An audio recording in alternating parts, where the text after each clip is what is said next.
28 Years Later is out in theaters. New film directed by Danny Boyle, written by Alex Garland, follow-up to 28 Days and 28 Weeks Later, which came out in 2002 and 2007 respectively, and were fantastic and terrible respectively. This new film stars Jodie Comer, Aaron Taylor-Johnson, Ralph Fiennes and Alfie Williams. It's been in the works for literally decades. Finally, the rights issues were cleared, Garland and Boyle were able to make it, and it's supposed to be the first of a new trilogy of movies, with the next one, working title The Bone Temple, already being made. The story continues in this world where the rage virus apocalypse destroyed Great Britain. It was contained to the British Isles, but they've been quarantined. Even if you survived, nobody is allowed to get out. Spike is a young boy. Apologies. Spike is a young boy, 12-year-old boy, living in a small community on this tiny island off the coast of Scotland. The island is connected to the mainland via a causeway that is only accessible on foot and in low tide. And at the beginning of the film, Spike sets out on a journey with his dad, a sort of a rite of passage, to learn to navigate the post-apocalyptic world, learn to kill the rage zombies, and then perhaps find a cure for his mother, who is very sick.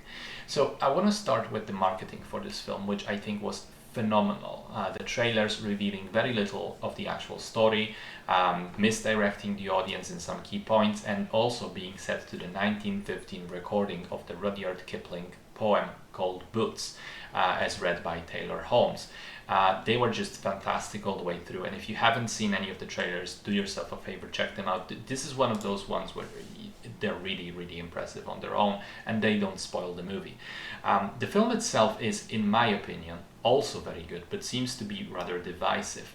It definitely is ambitious and tries to marry a lot of different things. A human-centered family drama in the midst of an apocalypse, an action zombie movie, and then a terrifying horror film with seeds of mystery here and there.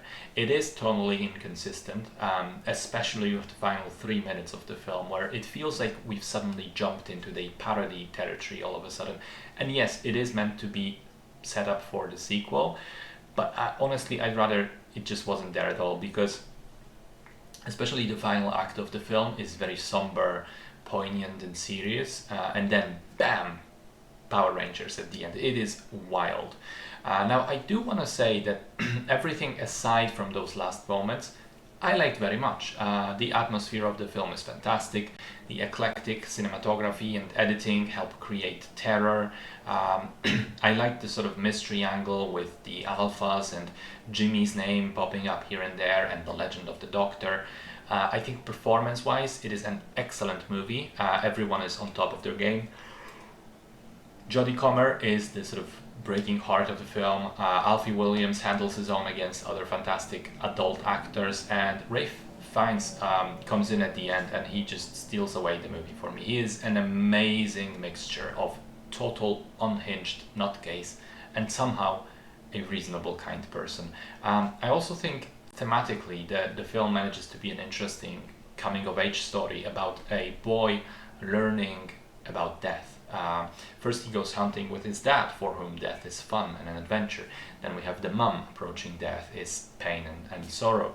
Then the Swedish soldier, death is horror, death is terrifying when you die alone after everyone else around you gets taken out in violent ways. And finally the Doctor makes Spike come to peace with it and accept it as a sort of necessity of life. And by the way, the whole Bone Temple setting for the final act is just an utterly amazing location. It is bizarre, horrifying and awesome at the same time. I like the cinematography.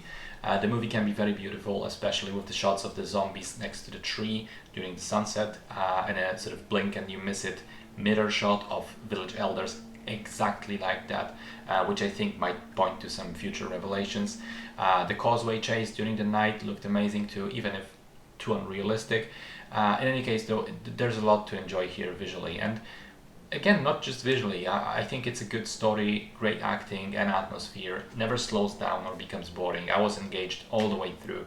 I like the movie a lot. I am worried about the sequels because of the aforementioned final 3 minutes, which, trust me, if you end up seeing this movie, which it is worth it, you will be shocked at the tonal whiplash right there. But ignoring those, ignoring the very last few minutes of ending, as a standalone film, I thought this was very good.